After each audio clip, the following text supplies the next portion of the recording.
महाराष्ट्रामध्ये गुंतवणूक येते आहे याचा आम्हाला आनंद आहे. मुळातच फक्त ही जी गुंतवणूक आहे यातले बरेचसे प्रोजेक्ट्स हे मागच्या काळातच त्याची एमओयू झाले आहेत किंवा त्यांना लँड देण्यात आली आहे आणि आता पुन्हा त्याचे एमओयू चालले आहेत. पण तरी देखील आम्हाला आनंद आहे की शेवटी काही असलं तरी ती महाराष्ट्रात गुंतवणूक येणार आहे. पण त्याचवेळी सगळ्यात मोठी चिंतेची बाब ही आहे की मागच्या 4 वर्षामध्ये आपण महाराष्ट्राला पहिल्या क्रमांकाचं एफडीआयचं राज्य केलं होतं. देशामध्ये येणाऱ्या गुंतवणुकीत सगळ्यात जास्त गुंतवणूक 4ही वर्ष ही महाराष्ट्रामध्ये येत होती आणि आता मात्र ती परिस्थिती आपल्याला पाहायला मिळत नाही. आता नुकतेच आकडे आरबीआयने जे घोषित केले त्यात गुजरात पहिल्या क्रमांकावर आहे. गुजरातमध्ये 1,19,000 कोटी रुपयाची गुंतवणूक आली आहे. दुसऱ्या नंबरवर कर्नाटक आहे, तिथे 27,458 कोटी रुपयाची आली आहे आणि त्याच्या मागे आता महाराष्ट्र म्हणजे 3ऱ्या क्रमांकावर आहे.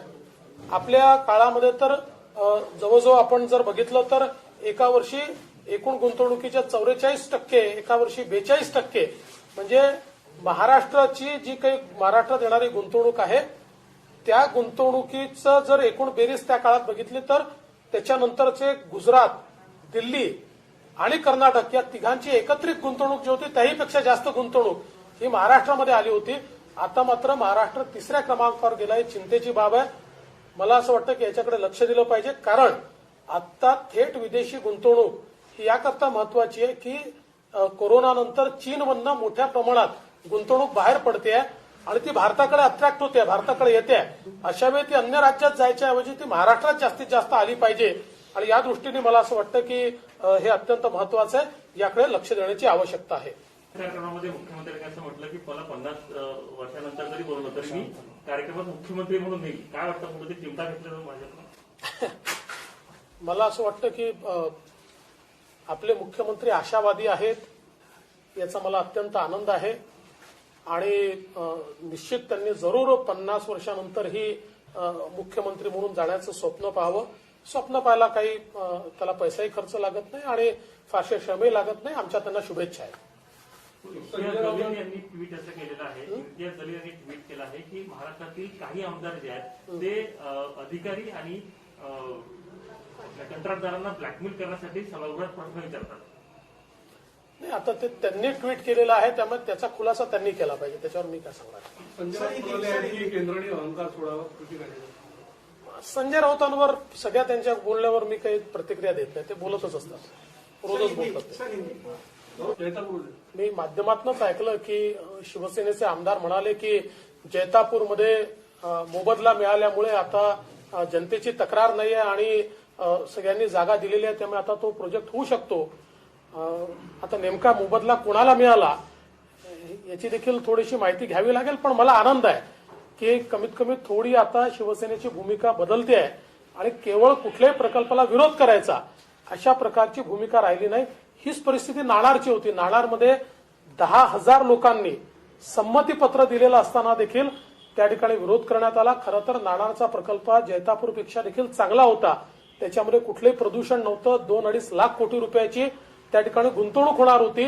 लाखो लोकांना नोकऱ्या मिळणार होत्या आणि महाराष्ट्राचा जीडीपी हा प्रचंड मोठ्या प्रमाणात त्या ठिकाणी वाढणार होता. परंतु त्यालाही विरोध करण्यात आला. खरं तर आपल्याला माहिती आहे की ज्यावेळेस समृद्धी महामार्गाचं काम आम्ही हातामध्ये घेतलं त्यावेळेस शिवसेनेने त्याला विरोध केला, परंतु शेतकऱ्यांनी मोबदला स्वीकारून टाकला आणि इतक्या चांगल्या प्रकारचा मोबदला आपण त्या ठिकाणी दिला की शेवटी त्या प्रकल्पाला विरोध करणारं कोणी उरलं नाही आणि मग शिवसेनेलाही तो ओन करावा लागला. तर मला असं वाटतं की अशा प्रकारे कुठल्याही प्रकल्पाला स्थानिकांचं नाव सांगून आपणच विरोध करायचा हे काही योग्य नाहीये. चला, ही चांगली सुरुवात आहे जैतापूरची.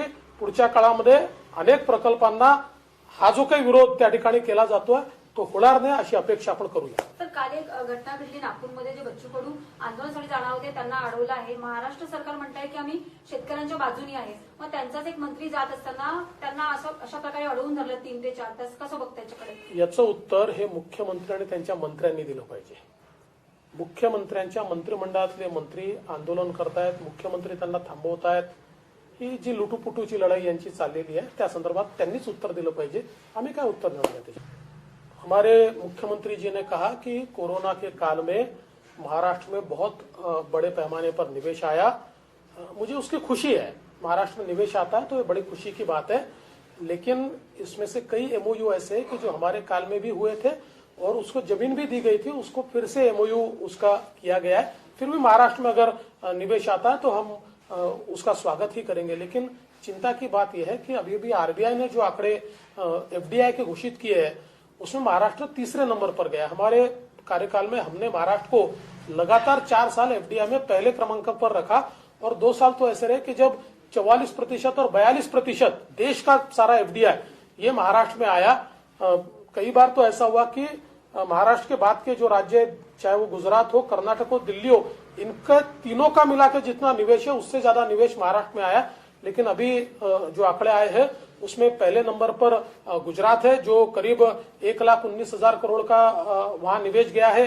दूसरे नंबर पर कर्नाटक है और तीसरे नंबर पर महाराष्ट्र गया है। ये चिंता की हमारे लिए बात है क्योंकि अभी कोरोना के बाद चाइना से बड़े पैमाने पर निवेश बाहर जा रहा है और भारत उसको अट्रैक्ट कर रहा है। ऐसे समय उसका डेस्टिनेशन ये महाराष्ट्र ही होना चाहिए। तो मुझे लगता है कि मुख्यमंत्री जी ने इसकी ओर ज्यादा ध्यान देना चाहिए।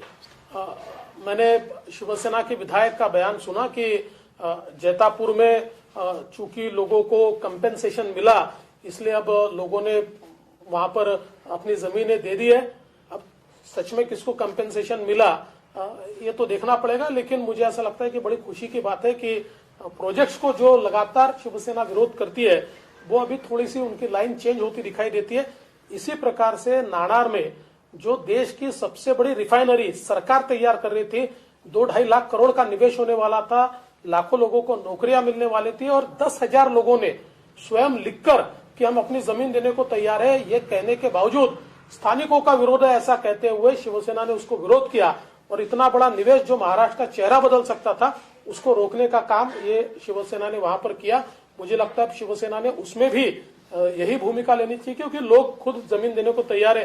जब हमने समृद्धि महामार्ग का काम हाथ में लिया तो उस समय भी इसी प्रकार से शिवसेना ने उसका विरोध किया। लेकिन जब हमने लोगों को कंपेंसेशन दिया तो लोगों ने बड़े हर्ष के साथ अपनी किसानों ने जमीनें दी। तब शिवसेना के ध्यान में आया कि किसान तो जमीन दे रहा है तो फिर उन्होंने उसको ओन करने की कोशिश की। तो मुझे लगता है कि जिस प्रकार से जैतापुर का प्रोजेक्ट है उसी प्रकार से बाकी भी महाराष्ट्र के प्रोजेक्ट को रोकने का काम ये शिवसेना ने बंद करना चाहिए और उसको सपोर्ट करना चाहिए।